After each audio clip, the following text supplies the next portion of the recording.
લક્ષ્ય ન્યૂઝ, એક નજર, એક લક્ષ્ય. સુપ્રીમ કોર્ટમાં થયેલી ગંભીર ઘટનાને લઈને સાણંદ દલિત યુવા સંગઠનની તીવ્ર પ્રતિક્રિયા. રાકેશ કિશોર વિરુદ્ધ એફઆઈઆર નોંધાવવાની માંગ સાથે સાણંદ પોલીસ સ્ટેશનમાં લેખિત ફરિયાદ.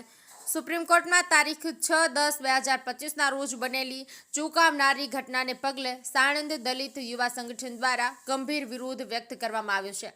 સસ્પેન્ડ વકીલ રાકેશ કિશોર દ્વારા ભારતના મુખ્ય ન્યાયાધીશ BR ગવાઈ ઉપર ચાલુ કોર્ટમાં જૂતું ફેંકવામાં આવ્યું હતું, જેને પગલે બાર કાઉન્સિલ ઓફ ઇન્ડિયાએ તાત્કાલિક અસરથી રાકેશ કિશોરનું લાયસન્સ સસ્પેન્ડ કર્યું હતું. તેમ છતાં રાકેશ કિશોર પોતાના નિવેદનોમાં અપમાનજનક અને જાતિવાદી ભાષણનો ઉપયોગ કરતો જોવા મળી રહ્યો છે, જેના કારણે અનુસૂચિત જાતિ સમાજની લાગણીઓને ગંભીર ઠેસ પહોંચી છે. રાકેશ કિશોર માત્ર ન્યાયપાલિકા પ્રત્યે જ નહીં પરંતુ સમાજના સૌહાર્દ પ્રત્યે પણ ખતરો ઊભો કરી રહ્યા છે. સુપ્રીમ કોર્ટમાં બનેલી ઘટનાની તાત્કાલિક તપાસ હાથ ધરી ભારતીય ન્યાય સંહિતા 2023ની લાગુ પડતી કલમો હેઠળ ગુનો દાખલ કરવામાં આવે. આવનારા સમયમાં નગરપાલિકા અને સંવિધાનિક પદાધિકારીઓની સુરક્ષા વધુ મજબૂત કરવામાં આવે. આ ઘટનાને કારણે ફેલાયેલા જાતિવાદી અને ઉશ્કેરણીજનક સંદેશાઓ સામે કાયદેસર કાર્યવાહી કરવામાં આવે. સંગઠન દ્વારા આ ઘટનાને ભારતીય સંવિધાન અને ન્યાય વ્યવસ્થાની માનહાનિ ગણાવાય છે. સાણંદ દલિત યુવા સંગઠનના પ્રમુખે જણાવ્યું કે આ કૃત્ય માત્ર વ્યક્તિગત અપમાન નથી પરંતુ લોકશાહી અને સંવિધાન પ્રત્યેની આસ્થા પર સીધો હુમલો છે.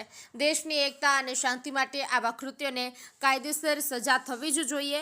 સંગઠનના પ્રતિનિધિ મંડળ તથા વકીલો દ્વારા સાણંદ પોલીસ સ્ટેશન ખાતે લેખિતમાં 0 ફરિયાદ દાખલ કરી FIR નોંધવાની માંગ કરી છે, જેમાં દલિત સંગઠન હોદ્દેદારો મિલિંદ બૌદ્ધ તેમજ એડવોકેટ સંજય વાઘેલા, એડવોકેટ મેહુલ બૌદ્ધ, એડવોકેટ વિક્રમ આઝાદ અને કાર્યકર્તાઓ અને વકીલ મિત્રો જોડાયા હતા. ગુલાબ બૌદ્ધ, સાણંદ. દુનિયામાં મતલબ ભારતમાં સૌથી વિદ્વાન કોઈ હોય ને તો એ એડવોકેટ મતલબ વકીલ છે. બીજા કોઈની પાછળ વિદ્વાન શબ્દ વપરાતો નથી.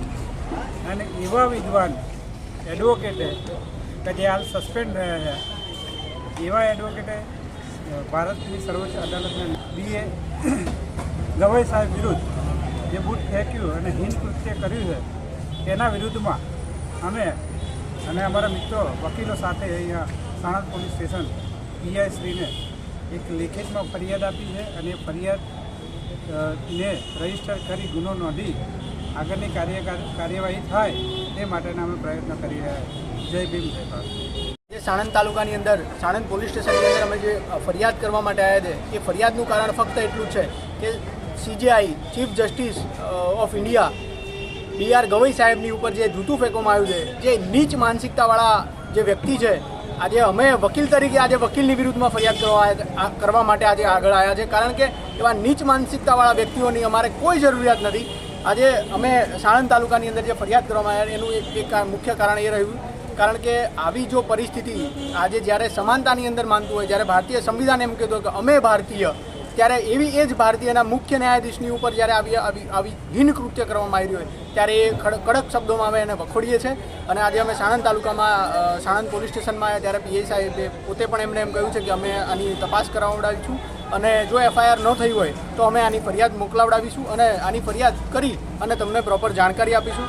અને આની અંદર અમે ફરિયાદ એટલા માટે કરવામાં આવ્યા છે કારણ કે વખતો વખત આવા જાતિવાદી માનસિક વ્યક્તિઓના કારણે અમારે ક્યાંક ને ક્યાંક લોકો આજે ક્યાંક ને ક્યાંક એવી માનસિકતાની અંદર આખું ભારત દેશ અંદર પરોવાઈ રહ્યો છે કે જે આવનારા સમયની અંદર ભેદભાવની અંદર એક મોટો વિશાળ પ્રચંડ બળવો ફાટી નીકળે એમ છે. એટલે એને દામવા માટે અને એને આપણે સુધારવા માટે આજે અહીંયા ફરિયાદ કરવા માટે આવ્યા છીએ.